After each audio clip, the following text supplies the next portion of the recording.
अस्सलाम वालेकुम व्यूअर्स, कैसे हैं आप सब। मैं हूं आपका मेजबान अब्दुल रहीम और आप देख रहे हैं हमारा YouTube channel sir AR college. तो वेलकम करते हैं गाइस आपको। कल की हमारी जो साबका ब्रांचेस रह गई थी तो उनको अब हम स्टडी करेंगे। तो चलिए वीडियो की तरफ।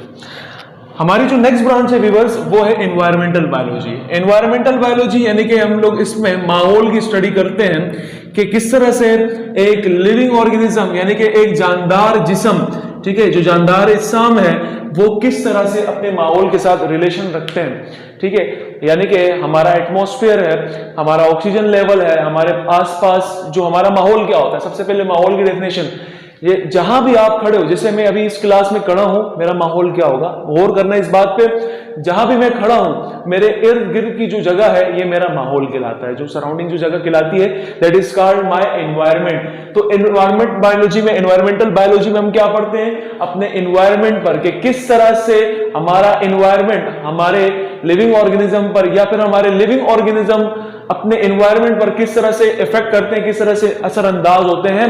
तो the branch of biology in which we deals the study about environmental biology यानी कि एनवायरनमेंट को स्टडी करते हैं और ऑर्गेनिजम्स किस तरह से इफेक्ट होते हैं अपने एनवायरनमेंट पर, ठीक है, उसके बारे में पढ़ते हैं इस ब्रांच में। नेक्स्ट हमारे पास है जेनेटिक्स। जेनेटिक्स की जो ब्रांच निकली है व्यूअर्स वो निकली है जीन्स है, ठीक है, जीन्स है प्लस कैरेक्टर्स है, ठीक है, कैरेक्टर यानी कि खसूसियात।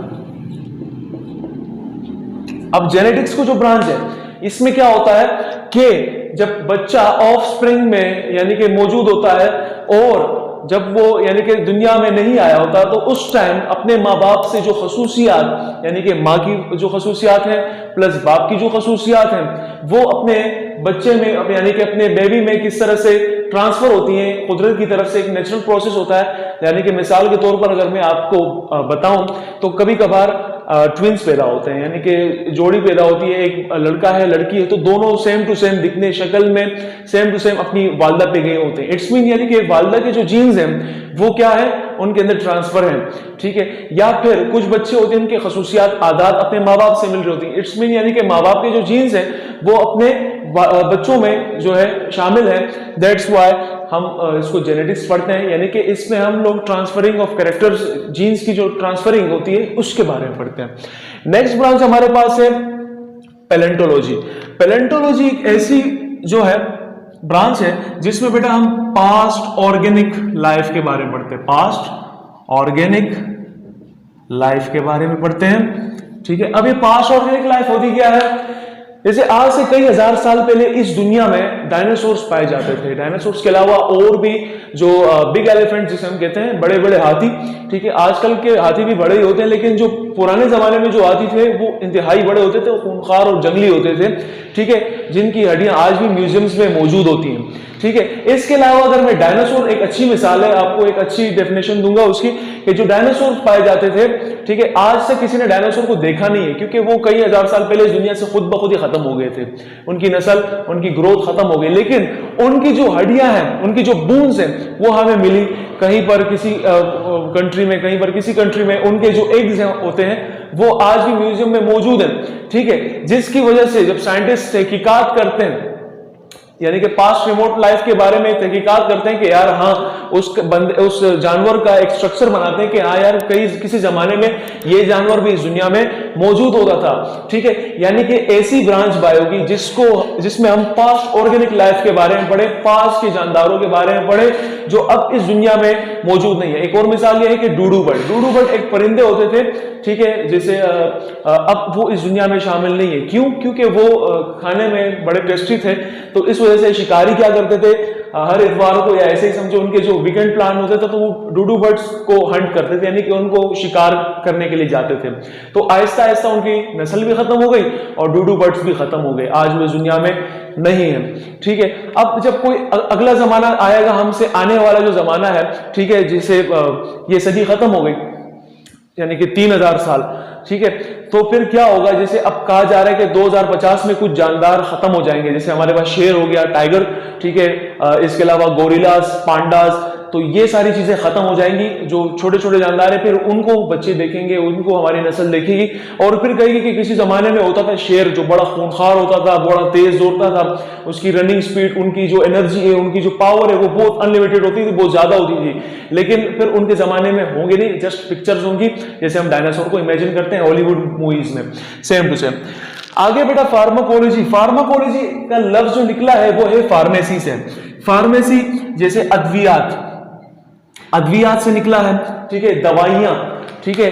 इसके अलावा ड्रग्स, कौन से वाले ड्रग्स? वो ड्रग्स नहीं जो हमें नेगेटिविटी की तरफ लेकर जाते हैं, उस ड्रग्स की बात नहीं होती यहां पर उन ड्रग्स की बात होती है जो मिसाल के तौर पर ऑपरेशन थिएटर में जब डॉक्टर ऑपरेशन करता है किसी मरीज का, या फिर आप किसी डेंटिस्ट के पास जाते हैं, डेंटिस्ट के पास जाते हैं, यार मेरे दांत में दर्द है, अब इसमें जर्म्स आ गए, कीड़े पड़ गए हैं, तो मैंने क्या करना है, इस दांत को निकलवाना है।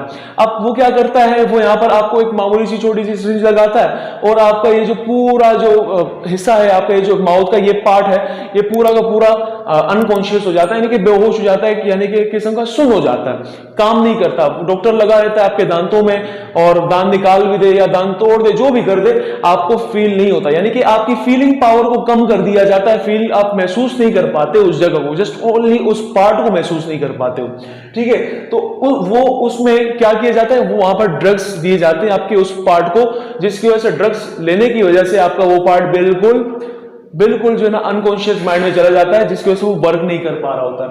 अब ये मेडिसिन की अगर बात करूं, जो आजकल हमारे सर में दर्द हो जाता है, या फिर हमें खांसी होने लगती है, या फिर हमें बुखार या नजला जुकाम होने लगता है, तो क्या करते हैं, हमें डॉक्टर जो है ना मेडिसिन प्रोवाइड करते हैं। ये मेडिसिन के बारे में किस तरह से इनकी फॉर्मेशन होती है, किस तरह से न्यू मेडिसिन डेवलप होती है, ठीक है। जैसे चिकनगुनिया के लिए मेडिसिन वायरल हुई थी कि भाई ये चिकनगुनिया की आप ये टेबलेट्स खा लो, आप जो ना बिल्कुल सही हो जाओगे, हेल्दी हो जाओगे, सेहतमंद हो जाओगे, ठीक है। तो वो मेडिसिन, ठीक है, जो नई किस तरह से बनती है, कौन से फार्मूले लगा के नई मेडिसिन बनती है, उन तमाम मेडिसिन और ड्रग्स वगैरह के बारे में पढ़ने को हम लोग फार्माकोलॉजी में स्टडी करते हैं। आगे हमारे पास है एम्ब्रियोलॉजी, ठीक है, द स्टडी ऑफ एम्ब्रियो के बारे में स्टडी करना होगा। एम्ब्रियो होता क्या है, ठीक है, एम्ब्रियो को हम लोग स्टडी कर लेते हैं। एम्ब्रियो क्या होता है, आप जब देखते हैं, जब मुर्गी होती है वो अंडा देती है, ठीक है। जब मुर्गी अंडा देती है तो उसके जब कुछ टाइम देने के बाद, अंडे के ऊपर बैठने के बाद, उनके कैरेक्टर ट्रांसफर होने के बाद कुछ टाइम लगता है, 20 दिन का किसी मुर्गी को, किसी को 1 महीने का टाइम लगता है, तो कुछ कैरेक्टर्स ट्रांसफर होते हैं उस मुर्गी के, ठीक है। दूसरा, ये जो एम्ब्रियो यानी कि अंडे के अंदर जो हमारे पास जर्दी या एग व्हाइट्स मौजूद हैं, ठीक है, जिसमें से अब क्या निकलेगा, चिकन निकलेगा, एक चूजा निकलेगा, ठीक है। तो ये जो प्रोसेस कहलाता है, एक अंडे से एक चिकन की जर्नी, ये हमारा एम्ब्रियो कहलाता है, ठीक है। इसके अंदर, ये अंडे के अंदर जब ये चिकन मौजूद होगा, तो जब वो बढ़ोतरी करेगा, बढ़ेगा, उसके फंक्शन बढ़ेंगे, ये हमारा क्या कहलाएगा, एम्ब्रियो कहलाएगा। तो study of embryo, that is called embryology. I think guys आपको 10 ब्रांचेस समझ आ गई होंगी। इसके अलावा जो 5 ब्रांचेस रह गई हैं, इंशाल्लाह मैं आपको नेक्स्ट पार्ट में समझाऊंगा, तो देखते रहिएगा, कहीं जाइएगा मत। Sir AR collegiate. और अगर यहां तक वीडियो देख ली है तो प्लीज सब्सक्राइब तो बनता ही है। अल्लाह हाफिज।